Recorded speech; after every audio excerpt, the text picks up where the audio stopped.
이번 시간은 테마 57이고요.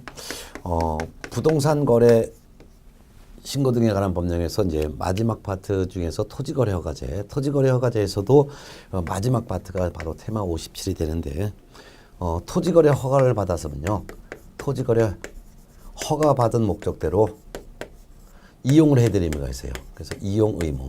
이 이용 의무를 이행하지 않았을 때 어떤 제재가 따르는지, 그리고 토지거래 허가를 부정한 방법으로 허가받은 사람을 신고 고발했을 때 포상금을 주는 내용 등을 살펴보도록 하겠습니다. 자, 그러면 50절 토지거래 허가 받은 자의 토지 이용 의무, 토지를 이용을 해야 될 의무를 보겠습니다. 1번 토지 이용에 관한 의무인데요. 허가받은 목적대로 허가를 받은 목적대로 토지를 이용할 의무가 있습니다. 그래서 토지거래 허가를 받은 자는 원칙적으로 토지 취득 시부터 5년 범위 안에서 그 토지거래 허가 받은 목적대로 이용해야 되는데, 허가 받은 목적대로 뭐 10년, 20년, 30년을 이용하는 것은 아니고, 부동산 거래 신고 등에 관한 법령에서는 허가 받은 목적대로 이용을 하는데, 그 이용 의무 기간은 5년 범위 안에서 요런 경우에는 몇 년, 요런 경우는 몇 년, 이렇게 차등 이용 의무 기간을 규정을 하고 있습니다. 그 중에서도 1번, 2번, 3번, 4번 요 네 가지는 2년인데요. 그 1번, 2번, 3번, 4번은 전부 다 개인이 취득한 경우입니다. 즉 1번 개인이 자기의 거주용 주택 용지로 취득한 경우 허가받아서 취득한 날로부터 2년간은 이용해라 이거죠. 2번 주민의 복지시설 또는 편의시설 설치를 목적으로 취득한 개인도 2년간은 이용을 하라. 세 번째 농업인 등이 취득했을 때도 2년간은 취득해라. 네 번째 대체 농지를 취득한 개인도 2년간은 취득하라. 결국은 1, 2, 3, 4 네 가지는 개인이 취득했을 때는 2년간 이용을 해라 이거고요. 그 다음에 5번 사업을 시행하던 자가 그 사업에 이용하기 위해서, 즉 사업을 시행하던 자가 그 사업에 이용하는 목적으로 허가를 받아서 취득했을 때는 2배입니다. 4년간 이용하라. 그 다음에 이제 6번 개발 이용 행위가 제한 또는 금지된 토지로서 현상 보존 목적으로 토지를 취득하기 위해서 취득한 경우에는 5년간 이용해라. 이와 같은 1번부터 6번까지를 제외한 나머지는 전부 다 5년이라고 되어 있습니다. 그럼 이렇게 정리하시죠. 개인이 취득했을 때는 2년, 국가, 지자체, 공공기관 등이 사업 시행을 위해서 필요했을 때는 4년, 현상 보존 목적은 5년. 이 정도만 알아두면 되겠네요. 자, 그러면 2번 이용 여부 조사를 합니다. 시군구청장은 허가받아서 취득한 사람이 이용 목적대로 이용을 하고 있는지, 허가받은 목적대로 이용하는지 이거를 조사를 해야 됩니다.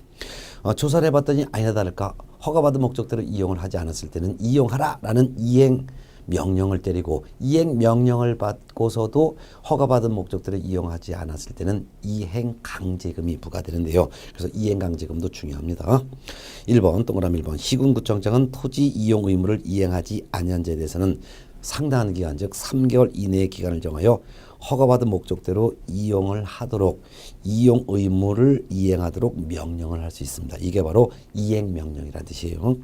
근데 2번 시군구청장은 이행명령이 정해진 기간에 이행되지 않았을 경우에는 토지 취득가액의 100분의 10 범위 안에서 이행강제금을 부과합니다.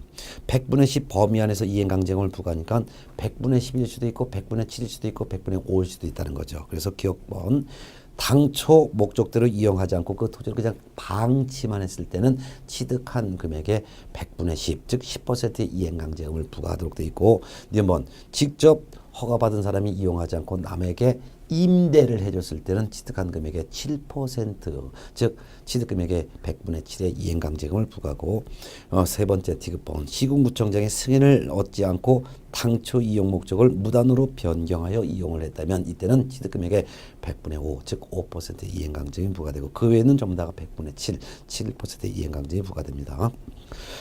또한 시군구청장은 최초의 이행명령이 있었던 날을 기준으로 1년에 한 번씩 이행명령이 이행될 때까지 반복해서 이행강제금을 부과할 수가 있습니다. 다만 4번 시군구청장은 이용 의무 기간이 지난 후에는 이행강제금을 더 이상 부과할 수는 없습니다. 따라서 이용 의무 기간이 개인 2년이면 이용하지 않았을 때 이행강제금 때리고, 또한 한 번 더 이행강제금 때릴 수 있어도 계속해서 이행강제금 부과할 수는 없겠죠. 제재 처분 등이 있습니다. 제재 처분은 국토교통부 장관, 시군구청장은 다음 각호의 어느 하나에 해당하는 자에게 허가 취소 처분해라 또는 그 밖에 필요한 처분을 하거나 조치를 명할 수 있습니다. 즉 1번 토지거래 계약에 관한 허가 또는 변경 허가를 받지 않고 토지거래 계약을 체결한 경우 또는 변경 허가 받지 않고 그 변경 계약을 체결한 경우 그 밖에 2번 토지거래 계약에 관한 허가를 받은 자가 허가받은 목적대로 이용을 하지 아니한 경우 그 밖에 부정한 방법으로 토지거래 허가를 받은 경우 이런 사람에 대해서는 허가해 준 것을 취소시켜라라는 취소 처분 명령을 할 수도 있다 그 말입니다. 네. 그 다음에 이제 2번 포상금 지급이 있습니다. 공인중개사법 등에서도 포상금 지급 규정이 있고 토지거래 허가제에서도 또는 부동산거래 신고 등에 관한 법 자체에서도 포상금 규정이 있습니다. 신고 고발 대상자 볼게요. 허가 관청은 다음 각호의 어느 하나에 해당하는 자를 관계기관 즉 시공구청장 또는 수사기관에 신고 고발한 자에 대해서 예산의 범위 안에서 포상금을 지급할 수 있는데요. 어떤 경우를 신고 고발하면 포상금을 주느냐. 1번 토지거래 허가 또는 토지거래 허가에 대한 변경 허가를 받지 않고 토지거래 계약을 체결한 자 또는 거짓 그 밖의 방법으로 토지거래 허가를 받은 자에 대해서 신고 고발하면 포상금을 줄 수 있다. 두 번째, 토지거래 허가 받은 목적대로 토지를 이용하지 않고 있는 자를 신고 고발해도 포상금을 줄 수 있다. 포상금 지급 조건을 봅니다. 허가관청은 다음 각호의 어느 하나에 해당하는 경우에는 포상금을 지급해야 되는데 1번 위 양가로 1의 1인 경우 그것이 바로 허가 또는 변경 허가를 받지 않고 토지거래 계약을 체결한 자 또는 거짓 그 밖에 부정한 방법으로 토지거래 허가를 받은 자 이런 사람에 대해서 허가관청 또는 수사기관이 적발하기 전에 신고 고발 대상자에 해당하는 자를 허가관청이나 수사기관에 신고 고발한 경우 즉 적발되기 전에 신고하거나 고발한 경우로서 그 말입니다. 적발되기 전에 신고 고발한 경우로서 그 신고 고발 사건에 대해서 검사가 공소제기 또는 기소유예 결정을 해야지만 포상금을 줄 수 있다는 뜻이고 두 번째 동그라미 2번은 위 양가로 1번에 2 동그라미 2인 경우 그 말은 토지거래 허가를 받아 취득한 토지에 대해서 허가받은 목적대로 이용하고 있지 아니한 자인데요. 이런 사람에 대해서 허가관청이 적발되기 전에 신고 고발 대상에 해당하는 자를 허가관청 또는 허가관청에 신고한 자로서 그 신고 고발 사건에 대해서 허가관청의 이행명령이 있는 경우 즉 허가받은 목적대로 이용하고 있지 아니한 자를 신고 고발했는데 발각되기 전에 신고 고발했고 이와 같은 신고 고발 대상자에 대해서 허가관청이 이행해라 라는 이행명령이 있는 경우 이때 이행명령이 있어야지만 포상금을 줄 수 있다는 것이죠. 따라서 동그라미 1번인 허가를 받지 않고 계약을 했거나 부정한 방법으로 허가를 받은 자를 신고 고발한 경우에는 신고 고발 전에 적발되기 전에 신고 고발해야 되고 신고 고발한 사건에 대해서 검사가 공소제기 또는 기소유예 결정을 해야지만 포상금을 준다는 뜻이고 또한 동그라미 2번은 허가받은 목적대로 토지를 이용하지 아니한 자에 대해서 신고 고발해야 되는데 발각되기 전에 신고 고발해야 되고 또한 허가관청이 이행하라는 이행명령이 있어야지만 포상금을 지급할 수 있다 그 말이죠. 양가로서 한번 봅니다. 수사기관은 신고 또는 고발 사건을 접수하여 수사를 종료하거나 공소제기 또는 기소유예 결정을 했을 때는 지체 없이 허가관청에 알려줘야 되고 포상금을 줄 때는 포상금을 한 건당 50만 원으로 하되 예산의 범위 안에서 지급해야 된다. 그리고 포상금은 포상금 지급 시정서가 접수된 날부터 2개월 이내에 지급해야 된다. 이렇게 알아두시기 바랍니다. 자, 그다음 이제 마지막에 이제 벌칙인데요. 벌칙 3번 큰 3번 벌칙. 허가 또는 변경 허가를 받지 않고 토지거래 계약을 체결하거나 속임수 그 밖에 부정한 방법으로 토지거래 허가를 받은 자에 대해서는 2년 이하의 징역형에 처하거나 또는 토지 계약 체결 당시에 토지의 개별 공시지가에 따른 토지 가격의 100분의 30에 해당하는 금액 이하의 벌금에 처한다.